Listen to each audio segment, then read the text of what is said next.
All right. Well, and we also had an email that we wanted to try and fit in. I know we're getting a little bit long, and there's so much to this topic on autonomy that I want to spend some time with.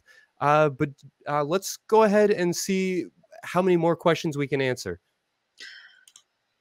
Yeah, we've got one that was sent in as an email. So I'm just going to go ahead and read it out Yeah. loud. So it says, "Hi, folks. Can you help me find resources on how to perform oral sex that aren't just porn disguised as educational material? My wife says I'm not good at it and I should read a book, but I don't know how to find anything that isn't designed to be prurient. Hoping you can help me find this type of educational resource. Thanks."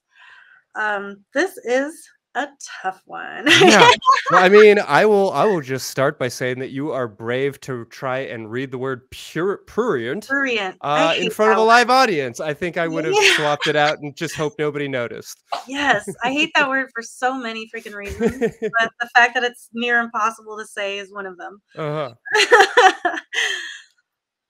Yeah, so as far as resources on how to perform oral sex, I feel like, man, there's just the world wishes that such a thing was so easy to put down and be like, here are instructions. Step 1, 2, 3, do that, and pleasure comes out the other side. I It's just just a jump to the left and then a step to the exactly right. right. I wish that it was Yeah. that way. But unfortunately, especially when it comes to a vulva, there are just so many variations of what feels good. And so I don't want to be judgmental of your wife, but if all she's saying to you is you're not good at this and you need to read a book, she is not taking any responsibility for her own pleasure, because the way that if you're with someone who's not good, or sorry, if you're with someone who the way that they do it doesn't match the way that you receive pleasure, that's a conversation that needs to be had. Like, Mm. so, but I understand that those are very, very difficult conversations to have for whatever reason. Um, so all I can do is tell you like what I kind of discovered having not only my own vulva, but lots and lots of vulvas in my mouth. And then as far as like a book or educational material, I will just say quickly that, for example, I went to the Museum of Sex in New York City and they have a gift shop. And there was a book on like ways to do fellatio and make it more interesting and fun. And then there's the same thing with cunnilingus as well. And those were not designed to titillate, they really Hmm. were designed to be like, try these things. Functional, practical. Yeah, exactly. Try these little techniques. Try doing this. Does she like it? No? Okay, put it away. Try doing this. And like that's kind of like what my advice would be, really. Like when we're doing oral on someone, there's so much communication going on with no words that you do have to like flick on your intuition a little bit and Mm.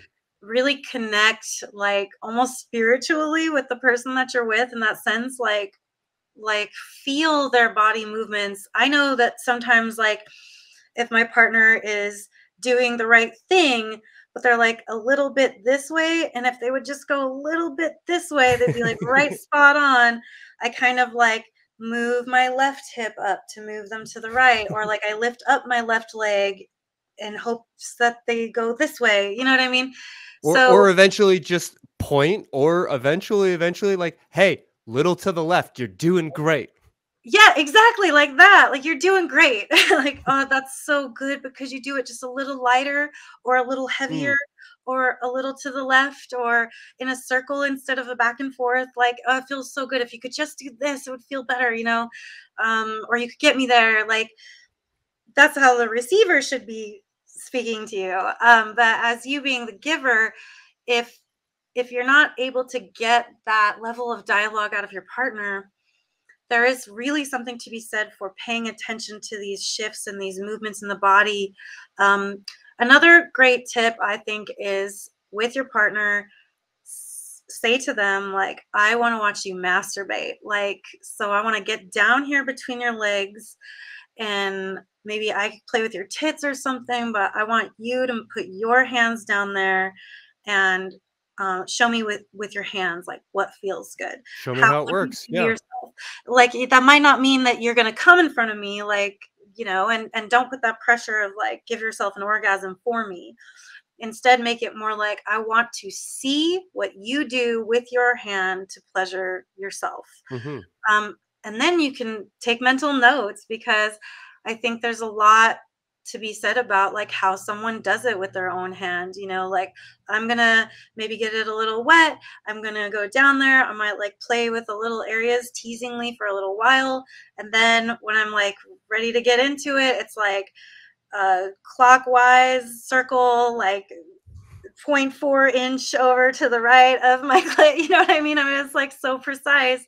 Other people, it's not that precise. But so when you watch someone like me and you see that, then when you go down, it's like, do what they did, but use your tongue. I think a lot of times too, like, some girls like it when you pull up on the hood of their clit and go right for the clit. For other girls, that's so much, like, it'll make you just, like, your head explode. It's too intense. And that's the same thing with some vagina owners can't even have oral sex at all performed on them, because they're so sensitive on the clit, that they prefer penetration or whatever. So, like, these are all just, like, nuanced things that are just so unique to just your partner. I always call vaginas snowflakes, because they are just, they're each so unique. They're like a little puzzle, and it should be fun for you to figure it out. And I think that sometimes partners, or I've heard other stories of, like, women who are just like, ugh, you're bad at that. I don't even want you to do it, or whatever. And it's just like, well, he's not necessarily bad at it, or she, or whoever. They're not doing it the way that you like it to be done. Maybe Hmm. their previous partners loved it the way that they're doing it, but you don't. So that's a conversation that you have to have. It's You a have two to to tango. It's a two to freaking tango, because unfortunately, especially with eating pussy, like, there just is no set of of rules or a book that will teach you how to give your wife good head. That's really the only thing. So I can give you, like, all these little tips and stuff, but those would maybe not apply to her body. Yeah. Um, No, so, you I know, I think that's all fair to say. I mean, I yeah. I, I can throw out things like the book "She Comes First" by Ian Oh, Kemmer, great. Yes. which is a great one. There's videos like "OMG Yes," which is something I haven't spent a lot of time with, but I've heard very positive things about. But ultimately, I think, like you're saying, Sin, the best advice I can give, or maybe like the best sex tutorial I've ever seen, is a silly scene from an episode of Big Mouth, the cartoon, Yes. because you see two characters, like, negotiating and navigating all of this stuff together, and it's about that Yes. communication piece. That's really what it comes down to. If the two of you are having bad oral sex, that's not on you so much. Like, that is Yeah. co-constructed. And so I recognize that there are maybe good dancers and bad dancers, and that it's difficult to get your groove on when somebody keeps stepping on your feet. But it Mhm. really does take two to tango, and you two are working through this together. So I think that's kind of the most important thing to highlight. Absolutely. Yep. Yeah. Because yeah, I could say like, don't do too much of this, but definitely do some of that. But then it's like, maybe she likes the opposite, you know? Mm-hmm. So yeah, two to tango. Yeah. Well, so we've had some really, really great calls tonight. We didn't get to half of the things that I was hoping to talk about, but I'll go ahead and say that there are all of the things that we've been talking about tonight, past episodes of this show that are related, links and all kinds of things in the show notes to this episode. And I'd encourage people to check that out. In particular, I think a really useful tool that we've discussed on this show before called Radar as a way of communicating with your partners. I'd really recommend that people take a look at that. But otherwise, Sin, before we start wrapping up for the night, do you have any kind of particular thoughts or just broad advice on on how to have these conversations?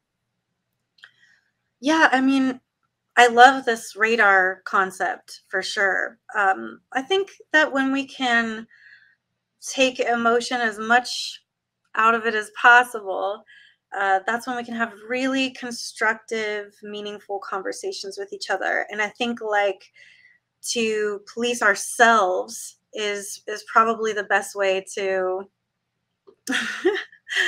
not police other people.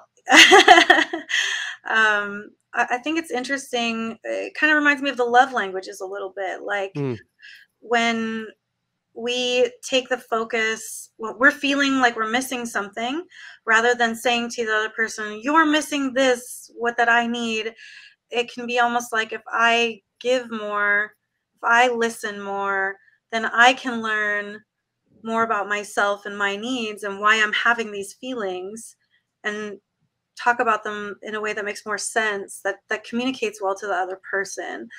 But I do think that like fostering jealousy and fostering bitterness and resentment, that's like a knife in the back of the relationship. Like sure. you just have to talk about these things, otherwise they're just going to fester. So if the relationship matters to you, I think it's just got to be like, the time is right. No kids are around, no friends are around. Hey, I have some things I want to talk to you about. Can we do that?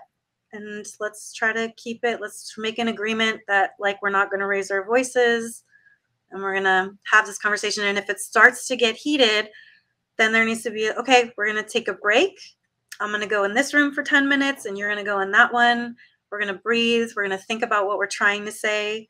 Because I feel like a lot of stuff gets mucked up with that part of the brain that's just like, rah, now I'm angry. And then like, I can't think. It's like, no, you got to take away for a minute, process what you're trying to say, and you can come back. Yeah. And then you can have like a meaningful conversation that doesn't like blow up and devolve into like a huge fight and a screaming match. And Yeah, yeah. let's normalize our partner saying, "Hey, I want to talk to you," without like getting the heart palpitations and panicking. Like this is somebody you love. You don't need to try and control what they're gonna say. And I get that it can feel like the stakes are really high. And what if this threatens my entire life and existence? And I hear that and I get that. And I get that you can't just like uh banish all of this anxiety. It's going to have its due. But I also want to say that this is your partner. This is somebody that you love and somebody that you trust. And so when you sit down to have that conversation, even if you have no idea how you're going to like fix it or figure it out, I really try to encourage people to think about it like doing a puzzle. When you sit down to do a puzzle, you don't know how all the pieces are going to fit together. You don't know how Absolutely. you're going to make it work. But there's a quiet confidence that you're going to get there, right? Like just one Yes. piece at a time, you'll figure it out. And I hope people can bring that kind of energy to talking about monogamy, finances. I Yes. mean, all of these like All of those big things. ticket items. Yes, I agree with that. That's you put it like so perfectly. And last little thing to throw out there, Esther Perel. I think we talked about her a lot on this Mm-hmm. show. She has a podcast series, I think. I get it on Yeah. Audible. Uh, I think uh, Spotify the, also the, has it. Where should Where we Should We Begin? Which is just the best name for a therapy podcast I can even conceive Oh, of. good. She's OG. And yeah, and like she it's a whole session with a couple, and they might not be going through the same exact things that you're going through, but listening to these different stories and how Esther talks to them and the things she points out to them, those are all little tools for your own toolbox when it comes to managing your relationship. Hmm. So highly recommend that if you can find it. Yeah, I'll have links to that podcast as well as that big mouth scene and Oh, yes. everything else that we've been talking about in the show notes for this episode.